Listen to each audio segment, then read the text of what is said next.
Friends, स्वागत है आपसे कुमार क्लासेस की लेटेस्ट वीडियो में। आज हम देखने वाले हैं ट्रांसपोज ऑफ ए मैट्रिक्स। इसके बारे में हम थोड़ा सा लास्ट लेक्चर में पढ़ चुके थे कि क्या होता है, हम क्या करते हैं। एक मैट्रिक्स यदि हमें दिया हो इस प्रकार से, पहले देख लेते हैं कि हमने क्या पढ़ा था।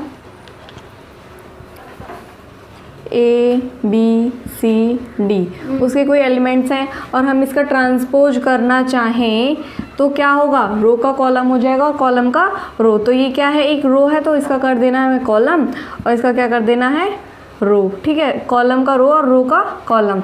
ठीक है, तो ए सी और बी डी, तो ये क्या हो जाएगा इसका ट्रांसपोज। ठीक है, हम उस पर देखने वाले हैं कि सममित और विषम सममित अवयव क्या होते हैं। ठीक है, हाँ, तो हमारी पहली डेफिनेशन क्या कहती है कि यदि एक वर्ग अवयव है ए, ठीक है, वर्ग अवयव समझ रहे हैं आप, मतलब कि उसमें ऑर्डर और जो कॉलम है वो दोनों क्या है, इक्वल हैं। ठीक है, एक वर्ग अवयव ए है, ए आई जे उसका एक एलिमेंट उसने हमको बता दिया। एक सममित अवयव होता है, कब एक वर्ग अवयव एक सममित अवयव होता है, यदि ए डैश इज इक्वल्स टू क्या हो, टी। यदि हम ए का ट्रांसपोज करें, ए का परिवर्त करें तो वो किसके इक्वल आ जाए, ए के इक्वल आ जाए, तो हम क्या कहेंगे कि ए जो है वो क्या है, एक सममित अवयव है। मतलब कि अर्थात आई व जे के हर स्तंभ के मानों के लिए ए आई जे क्या होना चाहिए, ए जे आई के इक्वल होना चाहिए। हमें इसे एग्जाम्पल की मदद से समझते हैं। ठीक है, एग्जाम्पल लेते हैं एक। तो हमारा एग्जाम्पल क्या है, ये हमारा एक मैट्रिक्स है। देखिए, अगर हम इसमें ट्रांसपोज करें तो क्या होगा, ट्रांसपोज करते हैं तो ये क्या है, एक रो है और इसका क्या करें हम, कॉलम करते हैं। कॉलम बनाते हैं तो क्या हो जाएगा, √3 2 and 3। अब इसका कॉलम बनाते हैं तो क्या हो जाएगा, 2 15 and -1। इसका कॉलम बनाते हैं तो क्या हो जाएगा, 3 -1 1, यानी 3 -1 and 1। अब हम चेक करें कि क्या ये दोनों इक्वल हैं, तो ऑब्वियसली ये दोनों तो इक्वल हैं, सारे एलिमेंट्स इक्वल हैं इन दोनों के। तो एक चीज़ क्या देखते हैं हम यहाँ पर कि डायगोनल के जो क्या हैं, अवयव हैं, डायगोनल के जो अवयव हैं उनके साइड में जो अवयव आ रहे हैं हमारे 2 3 -1, वो भी सेम इसी प्रकार के हैं, 2 3 -1। यदि ऐसा होता है तो हम क्या बोलते हैं कि ये जो मैट्रिक्स है वो क्या है, एक सममित अवयव है। ठीक है, हम इसके आधार पे देखते हैं कि विषम सममित अवयव क्या होते हैं। विषम सममित अवयव जस्ट इसके उल्टे होते हैं। क्या देखने वाले हैं, विषम सममित अवयव।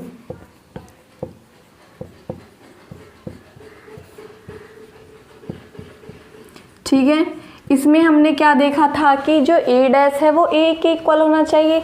इसमें हमारा क्या होगा कि जो ए डैश है वो -a के इक्वल होना चाहिए। यहाँ पर तो एलिमेंट सेम होने थे, लेकिन यहाँ पर एलिमेंट का साइन क्या हो जाएगा, सिर्फ चेंज हो जाएगा। यानी कि इसमें क्या जोड़ देंगे, आई व जे के हर स्तंभ के मानों के लिए ए आई जे बराबर होना चाहिए -JIA के। समझ रहे हैं आप। एक एग्जाम्पल लेते हैं विषम सममित अवयव का।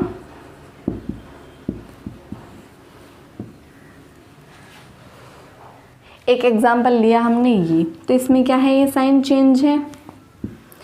एक और इम्पॉर्टेंट बात है इनके बारे में, यहाँ पे माइनस है प्लस है, तो हमें सीधा सीधा दिख गया कि हाँ ये विषम सममित अवयव है। लेकिन यदि जो हमारी पहली डेफिनेशन थी वर्ग अवयव वाली, इसमें हम i = j रख दें, i = j रख दें। i = j कब रखते हैं, जब विषम, इसमें क्या होगा, 1 1 होता है एलिमेंट, ये 2 2 होता है, ये 3 3 होता है, यानी कि i और j क्या होते हैं, इक्वल होते हैं। डायगोनल एलिमेंट्स के लिए क्या होता है, i = j होता है। इसमें रखते हैं तो i = i, मतलब कि ये दोनों क्या होंगे, कट जाएंगे और क्या हो जाएगा, 0। मतलब कि इसमें तो एलिमेंट्स क्या हो सकते हैं, कुछ भी हो सकते हैं। लेकिन अगर हम इसमें रखने की कोशिश करते हैं, यानी कि i = माइनस के i, यहाँ से हम क्या देखते हैं, अगर इसको इधर लाते हैं तो क्या हो जाता है, i + i = 0।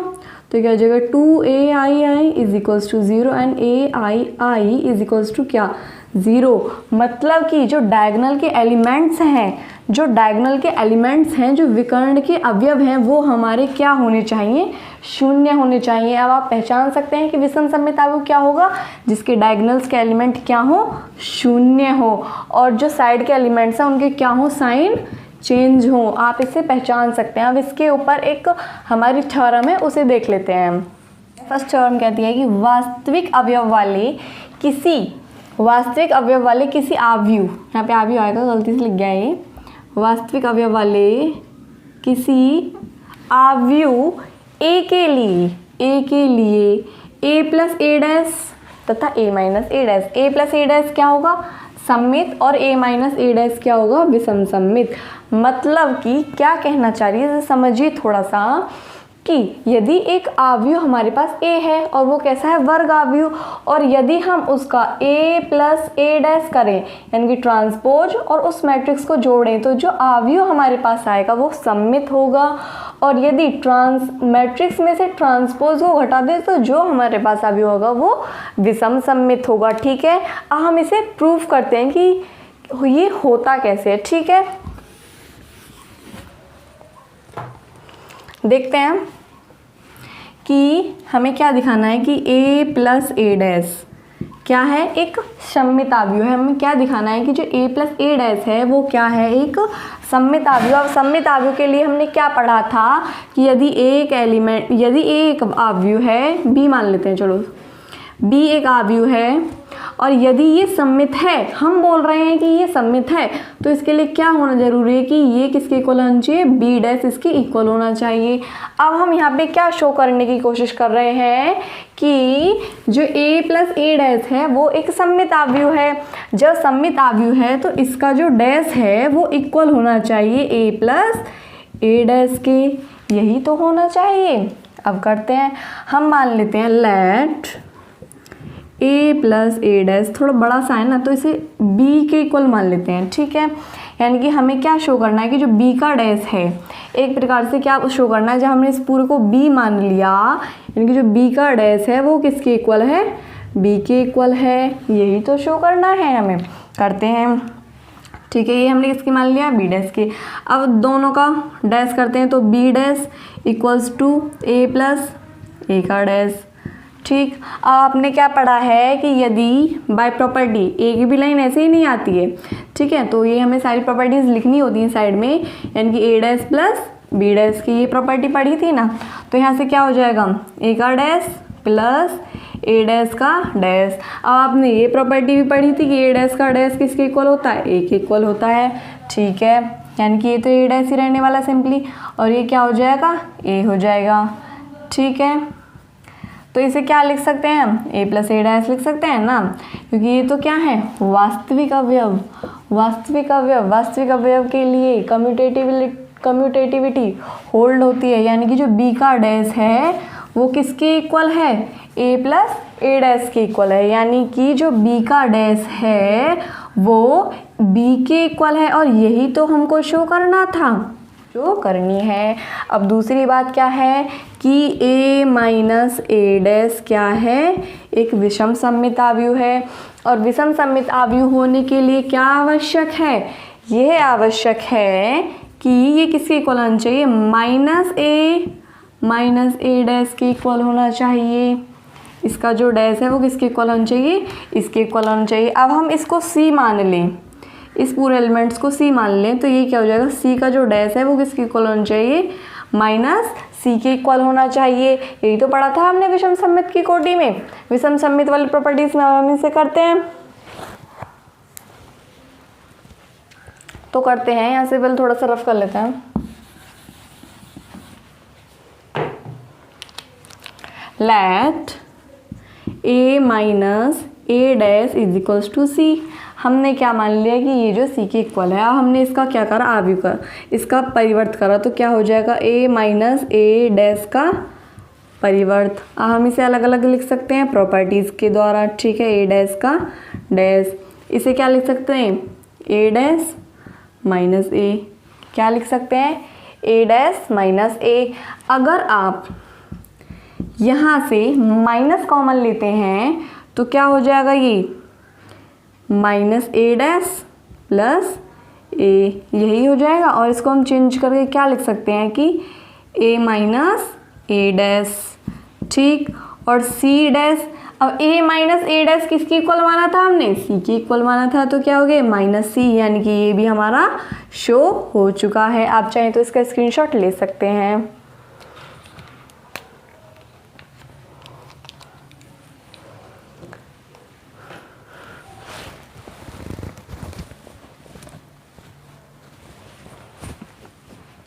एक बार फिर से देख लेते हैं, थोड़ी इंपॉर्टेंट है ये, देख लेते हैं एक बार फिर से इसे कि a प्लस ए डैश वास्तविक अवयव वाले किसी आव्यूह a के लिए a प्लस ए डैश क्या होगा, सममित होगा, और a माइनस ए डैश क्या होगा, विषम सममित होगा। हमने माना कि जो a प्लस ए डैश था वो b के इक्वल है।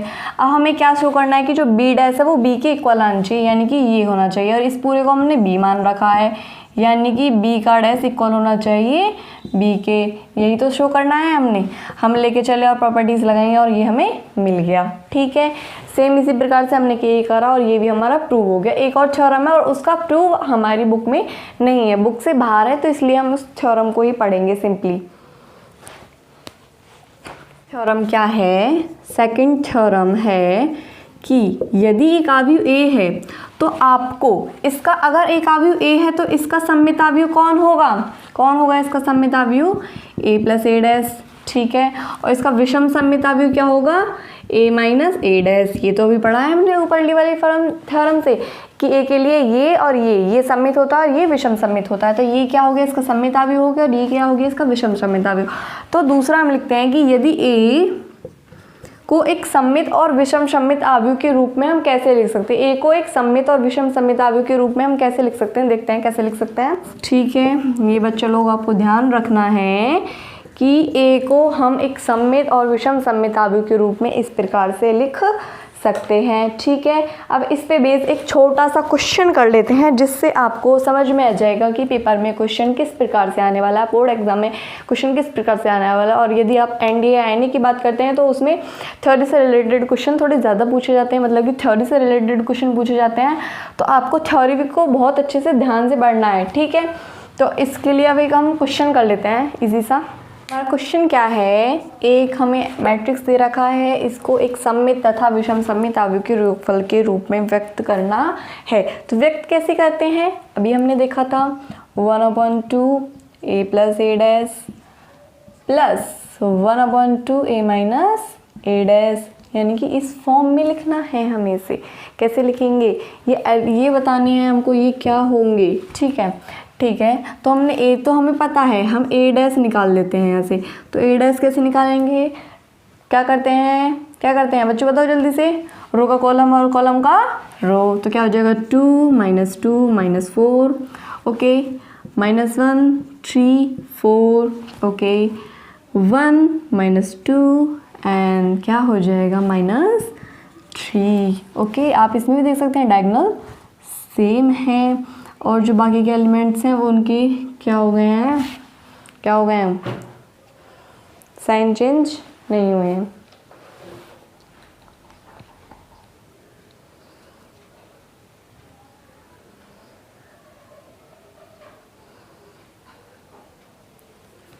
अब ये क्या है, एक वर्ग आव्यूह है हमारा, क्या है, एक वर्ग आव्यूह है। ये सिर्फ एक वर्ग आव्यूह, ना कि एक सममित या विषम सममित आव्यूह। हमें इसे सममित आव्यूह के रूप में लिखना है, तो सममित आव्यूह के रूप में मान लेते हैं कि P एक सममित आव्यूह है और वो किसके इक्वल है, 1/2 a प्लस ए डैश के। अब आप बताइए कि यदि A एक वर्ग आव्यूह है तो इसका सममित आव्यूह क्या होगा, सिंपल सी बात है, a प्लस ए डैश होगा। तो 1/2 a प्लस ए डैश निकालते हैं, क्या आएगा 1/2 a प्लस ए डैश।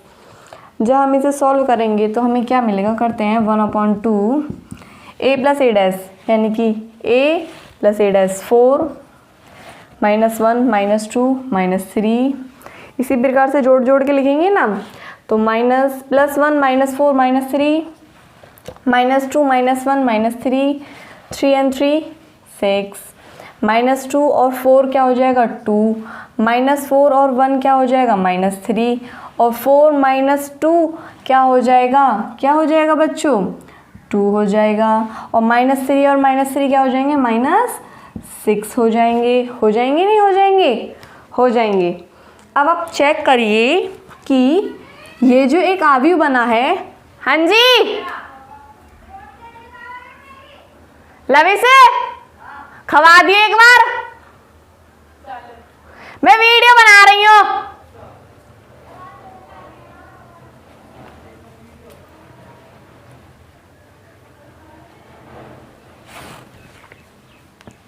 तो जो P एक एलिमेंट लिया था हमने, क्या एक सममित अवयव है? तो उसके लिए क्या होना चाहिए, डायगोनल्स के एलिमेंट्स को छोड़ के देखना है कि और सब क्या सेम है। -3 -3 2 -3 -3 2। तो हमें क्या पता चल गया, यहीं से पता चल गया कि ये क्या है, एक सममित अवयव। और जब आप इसके कॉलम और रो बदल के देखोगे ना, आप खुद को सेटिस्फाई और करने की कोशिश करो तो भी यही सेम रहने वाला है। बदल लो, -3 3, इसका क्या हो जाएगा -3 6 2, और इसका क्या हो जाएगा -3 2 -6। अब भी तो दोनों इक्वल हैं, तो क्या पता चल गया कि P एक सममित अवयव तो हमने बना लिया। अब हमें क्या बनाना है, एक विषम सममित अवयव और बनाना है। तो विषम सममित अवयव मान लेते हैं Q है, सेकंड मार्कर यूज़ करते हैं अपना दूसरा, Q मान लेते हैं। लेट Q को क्या मान लें, 1/2 A माइनस A डैश। ठीक है, तो करते हैं 1/2 हमारा क्या चल रहा है, साइड में चल रहा है। ठीक है, 1/2 एंड 1/2। ठीक है,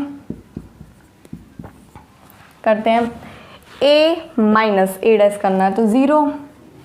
ओके, -2 -1, -2 में से ये घटाना है, यानी कि -2 माइनस -1, यानी कि -2 + 1 क्या हो जाएगा, -1। ओके, -4 -1 -5। ओके, इसी प्रकार से करना है हमको, और ये क्या हो जाएगा 1 0। पूरा एलिमेंट क्या हो जाएगा जब हम करेंगे, 5।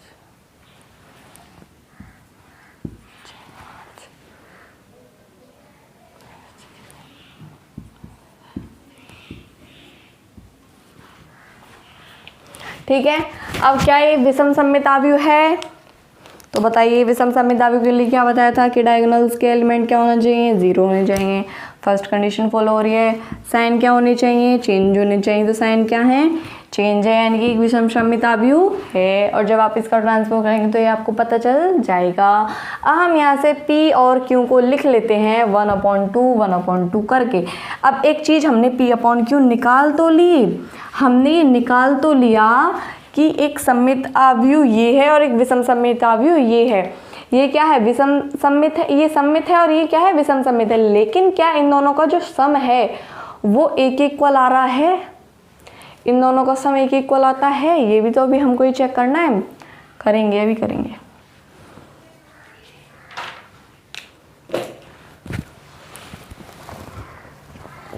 पहले P और Q लिख लेते हैं हम थोड़ा सा रफ करके।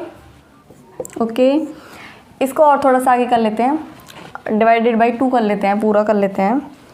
तो कैसे करेंगे, 2 -3/2 -3/2 -3/2 -3/2 3 1 1 एंड -2।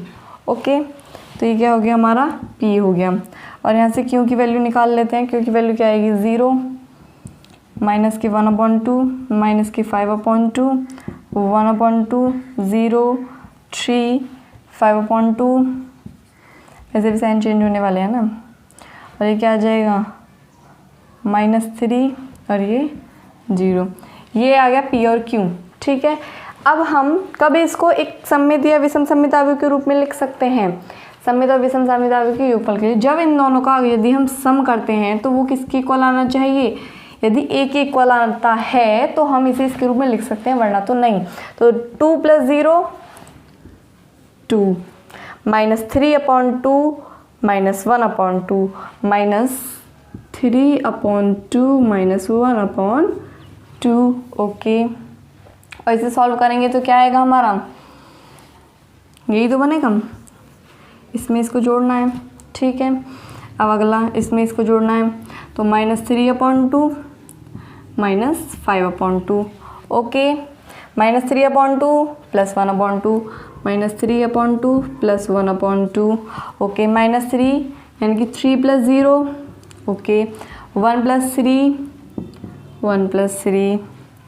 ओके, -3/2 + 5/2 -3/2 + 5/2 -3 + 1 1 - 3। ओके, -2 + 0 -2 + 0। ओके, आगे करते हैं। और जब हम इसको सॉल्व करेंगे तो क्या आएगा हमारे पास, 2 तो 2 रहने वाला है। अभी क्या हो जाएगा, -4 ऊपर और नीचे 2, -4 को जब 2 से डिवाइड देंगे तो क्या आ जाएगा, -2। ओके, ये क्या हो जाएगा, -8/2 -8/2 क्या आ जाएगा, -4। -3 + 1 -2 -2/2 -1 3 4 -5 + 5 -3 तो क्या आ जाएगा 2 और 2/2 क्या हो जाएगा 1। ये क्या हो जाएगा -2 और ये क्या हो जाएगा -2। तो किसके इक्वल है ये, क्या ये इसके इक्वल है, तो ये इसके इक्वल है। ये किसके इक्वल है, ए के, यानी कि ए इसके सम के और इसके सम के इक्वल है, यानी कि उसने जो बोला था। और p एक सममित है और एक विषम सममित भी है, यानी कि हमने a को एक सममित और विषम सममित आव्यूह के रूप योगफल के रूप में व्यक्त कर दिया। वो कैसे करा, हमने जो पहली प्रॉपर्टी पढ़ी थी a + a', ठीक है, सममित होता है, a - a' विषम सममित होता है। /2 करके क्या कर लेते हैं, हम उनको सममित आव्यूह के रूप में व्यक्त कर लेते हैं। तो वो हमने करा और हमारा आंसर क्या आ गया, ठीक है। अगर आपको वीडियो अच्छा लगा है तो वीडियो को लाइक करें, कमेंट करें और शेयर करें। यदि आपको फिजिक्स, केमिस्ट्री, मैथ्स के नोट्स चाहिए तो आप इस व्हाट्सएप नंबर पर मैसेज करके नोट्स परचेज कर सकते हैं। Thank you so much.